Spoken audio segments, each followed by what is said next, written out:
bonsoir à chacun. Quel plaisir d'être avec vous et d'avoir l'opportunité ce soir de vous partager quelque chose et mon cœur. C'est vrai que c'est toujours le défi quand on a l'invitation de se dire est-ce que tu veux pouvoir enseigner, pouvoir partager quelque chose sur une date. Et j'ai toujours ce défi de me dire Seigneur, qu'est-ce que je peux partager? Parce que j'ai pas juste envie de partager quelque chose peut-être des fois trop connu ou quelque chose que je vis pas ou genre de choses, et j'aime bien assez d'être pertinent dans ce que je peux amener. Et j'avais à cœur en fait dans cette réflexion là de pouvoir vous amener dans une petite histoire en fait de quelque chose que j'ai appris, un peu découvert ces derniers temps. Donc en soi, je ne vais pas vous donner de titre à mon message, mais je vais vous laisser vous embarquer au travers d'une réflexion en fait pour ce soir. En fait, j'ai réalisé que très souvent, dans ce quoi on se bat, que ce soit justement par rapport à nos péchés, au genre de choses, que tous les défis qu'on a dans notre vie, on souhaite s'améliorer. Je pense que si notre cœur est bien positionné, on veut tous s'améliorer dans les défis qu'on vit, dans tout ça. Et je réalisais que, entre guillemets, des fois je sectorisais, pour chaque péché, je devais faire une manière, une solution. Et puis j'étais là, ah, ça va pas dans ma vie, donc il faut que j'applique ça. Ça va pas dans ma vie, donc il faut que j'applique ça. Et puis j'essayais de tout décortiquer. Et des fois, en tout cas, moi c'était comme ça que des fois ça se passait. J'avais l'impression que j'avais 25 000 solutions différentes à mettre en place. Et puis je m'épuisais, et puis après, il n'y avait rien qui fonctionnait. Puis pour finir, j'en faisais aucune. J'étais là, oh, en fait c'est trop compliqué, il y a trop de choses différentes et j'arrive pas à me concentrer sur une ou l'autre des choses. Et il y a quelque temps, au groupe de jeunes, j'avais pu partager en fait un message qui parlait en fait de l'orgueil. Et pourquoi je rebondis là-dessus? En fait, j'ai réalisé que l'orgueil, c'est le début du péché. Et notamment la chute en fait de Satan et de Lucifer. Il y a deux passages, entre autres dans la Bible, qui, en fait, on peut faire une analogie avec ce qui est dit dans la parole et puis de comment ça s'est passé par rapport à Lucifer à l'époque jusqu'au moment où il a chuté. Il y a deux passages qui vont parler de ça. Le premier, c'est dans Ésaïe 14. Ça se dit justement dans les versets 12 à 14. Il y a ces versets-là qui disent « Comment es-tu tombé du ciel, astre brillant ?» Comme quoi, il se disait en son cœur, tu te disais en ton cœur, je serai semblable au Très-Haut. Et un peu plus loin, en fait, dans Ézéchiel 28, dans les versets 12 et 18, on peut ressentir les choses suivantes. C'était marqué que, donc, Dieu dit, tu étais en Éden, dans le jardin de Dieu. Tes tambourins et tes flûtes étaient à ton service, préparés pour le jour où tu as été créé. Et en fait, à la fin de ta grande beauté, tu t'en es enorgueilli. Ceci a perverti ta sagesse, donc je t'ai précipité à terre. Dans ces passages-là, on voit comment, en fait, l'orgueil, le fait de s'être enorgueilli de sa position, de sa beauté, en fait, a fait que Satan a été chassé d'Éden, de ce premier lieu où il était avec Dieu. Et du coup, même les proverbes vont appuyer tout cet effet de comment l'orgueil est au centre de beaucoup de choses. Par exemple, dans Proverbe 13, verset 10, c'est marqué « Toutes les querelles proviennent de l'orgueil ». Dans Proverbe 29, au verset 23, ça va être dit par exemple que l'orgueil d'un homme l'abaisse. Il y a cette vérité où en fait Dieu ne peut pas supporter l'orgueil. Dans 1 Pierre 5, verset 5, ça sera justement dit en fait qu'on doit se revêtir d'humilité car Dieu résiste aux orgueilleux. Mais il fait grâce aux humbles. Humiliez-vous donc sous la puissante main de Dieu. Et puis, du coup, donc j'enseignais ça au groupe de jeunes sur toute cette histoire de l'orgueil. Et une fois, j'ai entendu en fait une petite histoire dans une vidéo sur Internet où c'était un petit enfant qui demandait à son papa, il disait « Papa, si en fait je devais respecter qu'un seul commandement, qu'est-ce que tu me conseillerais de faire ?» Et puis le papa dans la vidéo lui dit « Bah en fait, la seule chose que tu devrais faire, c'est ne pas voler. » Pourquoi ? Parce que si tu veux honorer tes parents, c'est pas voler leur autorité. Si tu veux pas tuer, c'est le fait de ne pas voler la vie. Si tu veux pas commettre d'adultère, c'est de pas voler la sexualité à quelqu'un. Si tu veux pas, en fait, simplement, purement voler, ne pas prendre les biens des autres. Le fait de ne pas commettre de faux témoignages, c'est ne pas voler la vérité. De ne pas convoiter la femme du prochain, c'est ne pas voler sa dignité.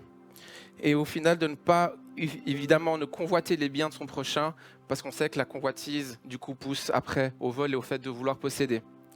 Et en fait, dans cette petite histoire, moi, j'avais trouvé incroyable de réaliser comment, en fait, quand il a expliqué juste ne pas voler, on pouvait, avec les commandements qui sont propres à fait de se gérer entre nous, en fait, qu'il y avait tous un lien avec le vol. Et je réalisais à quel point, en fait, c'est tellement orgueilleux le vol. En fait, on prend quelque chose pour notre bien, on l'enlève au détriment de l'autre, et on met quelque chose, en fait, pour nous. Et c'est hyper orgueilleux. Et je réalisais à quel point, en plus, en fait, cette histoire du vol, c'est comme l'orgueil. Au final, dans tellement de nos péchés, si on regarde bien, il y a une part d'orgueil dans pourquoi on réagit, pourquoi on fait ci, pourquoi on fait ça, pourquoi on pense comme ci ou comme ça. Et il y a quelque chose de souvent très égoïste là-dedans. Et l'orgueil, qui du coup, je commençais à le visualiser comme un point central, quelque chose qui est commun à beaucoup de problèmes, à beaucoup de péchés. J'ai réalisé une chose, en fait, c'est que au travers de l'orgueil, tout comme Satan a regardé à lui-même, ou comme par exemple Adam et Ève, au travers du péché originel, ont mangé en fait du fruit de la connaissance du bien et du mal, il y a eu quelque chose en fait qui nous a séparés de Dieu, mais je crois qu'avant qu'on ait été séparés de Dieu, je crois qu'on a voulu être indépendant vis-à-vis de Dieu. Comme si en fait Satan, quand il s'est regardé à lui-même, il se disait en fait j'ai pas besoin de regarder à Dieu. Et que quand justement Adam et Ève ont pris ce fruit défendu, en fait, ils se sont dit, j'ai envie de connaître, j'ai envie de maîtriser. Parce que s'ils n'ont pas la connaissance du bien et du mal, ça veut dire qu'ils dépendent de quelque chose, ils ne peuvent pas tout maîtriser. Et au travers de ça, j'ai commencé à réaliser de me dire, en fait, ce péché-là, au travers de l'orgueil, nous a souvent poussé à vouloir être indépendants, en fait, vis-à-vis de Dieu. Comme quoi, on pouvait se croire suffisant à soi-même. Et que du coup, au travers de ces péchés et de notre orgueil, en fait, ça nous pousse à vouloir être, du coup, effectivement indépendants vis-à-vis de Dieu. Et même des fois aussi des autres. Et puis, au travers de l'orgueil, de cette chute, il s'est passé quelque chose, et ça, Paul va en parler, c'est le fait qu'il y a une loi. Il y a une loi qui est rentrée dans le monde et dans notre chair. Et dans Romains 7, ça va être dit, en fait, que Paul explique qu'il sait, en fait, je cite, donc c'est « Je sais que le bien n'habite pas en moi, c'est-à-dire dans ce que je suis par nature. Vouloir le bien est à ma portée, mais non l'accomplir. Je ne fais pas le bien que je veux, mais le mal que je ne veux pas, je le commets. Si donc je fais ce que je ne veux pas, ce n'est plus moi qui le fais, mais c'est le péché qui habite en moi. » Et au verset 21, il dit « Je découvre ainsi cette loi. Mais je vois bien qu'une autre loi est à l'œuvre dans tout mon être. Elle combat la loi qu'approuve ma raison.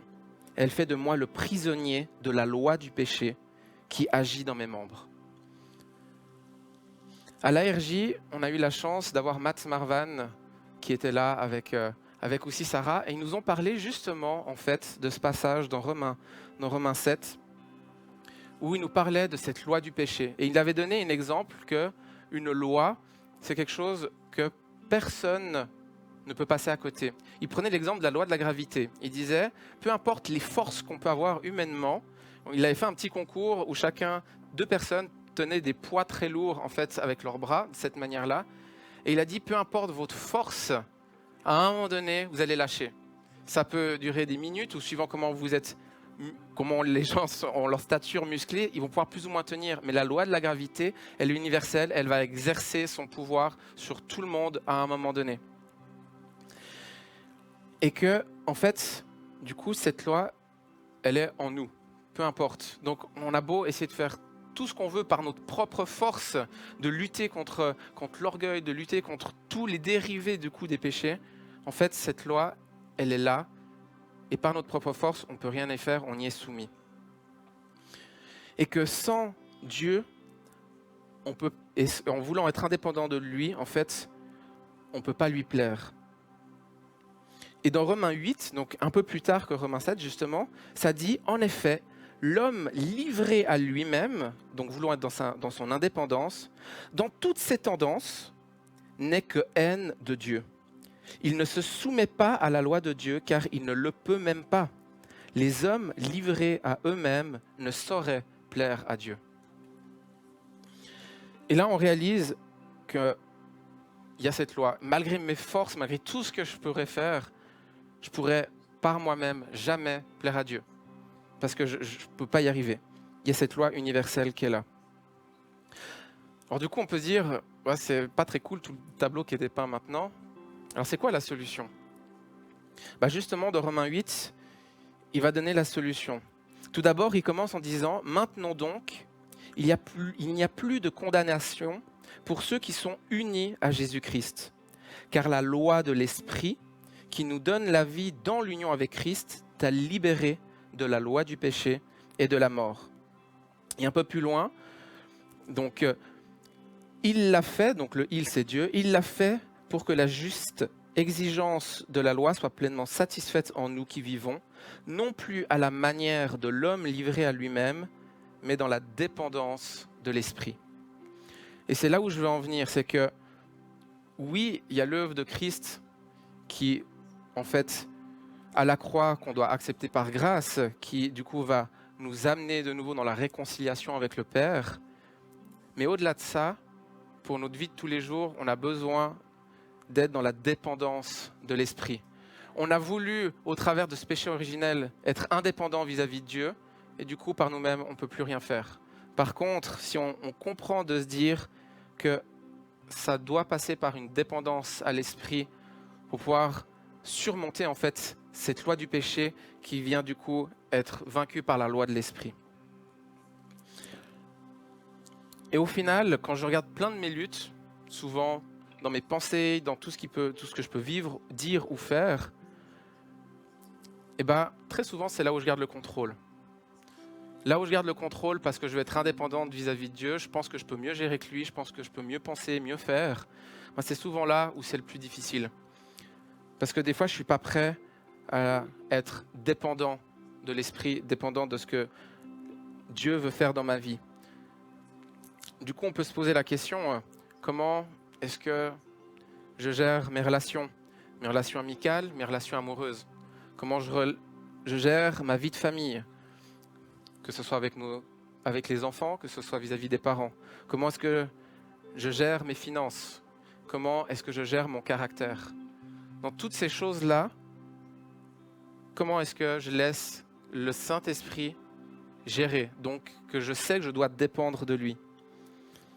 Il y a beaucoup de passages où, notamment dans Jérémie, ça veut dire, il dit dans Jérémie 10, 23, « Ce n'est pas à l'homme, quand il marche, à diriger ses pas. » Ce n'est pas à nous de dire comment on fait les choses. On doit comprendre là où le Saint-Esprit veut nous amener.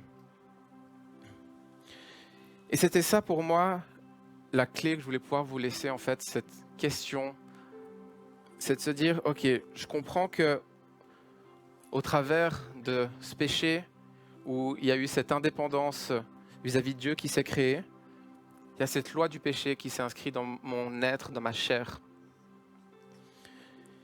Et que vis-à-vis de ça, pour vaincre, en fait, par la loi de Dieu, la loi de l'Esprit, comme nous dit justement Romains 8, ça passe par la dépendance à l'Esprit. Je vais juste pouvoir prier et vous laisser quelques secondes à vous dire, mais... Parce qu'on sait que le Saint-Esprit agit déjà maintenant, et je pense qu'il agit dans vos cœurs et aussi dans votre esprit. Dans quel domaine de vos vies vous dites, Seigneur, je te prie que tu interviennes, je prie que tu interviennes, mais des fois on a de la peine à lâcher les rênes. On a de la peine à se dire, en fait, je dois juste dépendre de toi. Moi, je sais que à un moment donné, j'étais convaincu de faire super bien avec mes finances. Et puis, quand j'ai appris à devoir encore plus dépendre de Dieu, j'ai vu que je n'avais pas encore tout lâché. Dans quel domaine de vos vies vous vous dites « Ah Seigneur, je te demande de bénir, je te laisse faire ça, mais bénis. » Mais en fait, vous prenez les décisions. Et puis une fois que vous avez pris vos décisions, vous demandez juste que Dieu vienne bénir. Au lieu de lui demander, est-ce que, en fait, ces décisions, c'est tu me l'insuffles, tu me l'inspires.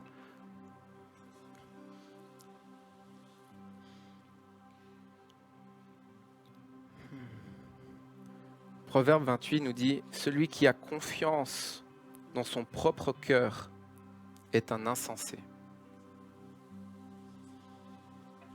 Mais celui qui marche dans la sagesse alors sera sauvé. Seigneur, moi je veux te prier, alors que tu parles dans les cœurs et l'esprit de chacun maintenant ce soir, Seigneur. Tout comme, pendant que j'étais en réflexion pour cette soirée, c'est devenu une révélation de me dire, Seigneur, j'ai pas à me battre contre 25 trucs différents, à réfléchir à 25 000 solutions différentes et de tout séparer, mais de me dire, en fait, Saint-Esprit, et si, pour la majorité de mes problèmes, la seule clé, c'était la dépendance à toi? Oui, tu vas inspirer plein de solutions différentes. Oui, tu vas inspirer différentes manières de faire. Tu vas aussi transformer, Seigneur, je crois, nos cœurs. Mais si au lieu de compliquer les choses, je pouvais voir à une clé simple, la dépendance à toi, Saint-Esprit. Et c'est ce que je veux libérer, Seigneur, sur mes frères et sœurs qui sont là ce soir. Je te prie de révéler comment peut-être, au travers des aspects orgueilleux, des aspects d'indépendance ou de contrôle, on n'ose pas dépendre de toi. Parce que ça vient bousculer notre confort et nos habitudes. Alors Saint-Esprit, viens ce soir et dans peut-être les jours et semaines à venir, révéler, mettre ta lumière, Seigneur, sur ces situations, afin que une clé puisse resplendir, ça soit la tienne, Saint-Esprit, et que ta loi vienne terrasser et vaincre sur la loi du péché qui habite dans mon corps, Seigneur. Merci de la grâce que c'est de ton œuvre, Jésus. Et merci, Saint-Esprit, parce que le fait que tu vives en nous fait qu'on dépend de toi de manière proche, Seigneur. Et je veux juste clôturer avec Romains 8, verset 9, qui dit justement, « Vous, au contraire, vous n'êtes pas livrés à vous-même, mais vous dépendez de l'Esprit, puisque l'Esprit de Dieu habite en vous. » Soyez bénis.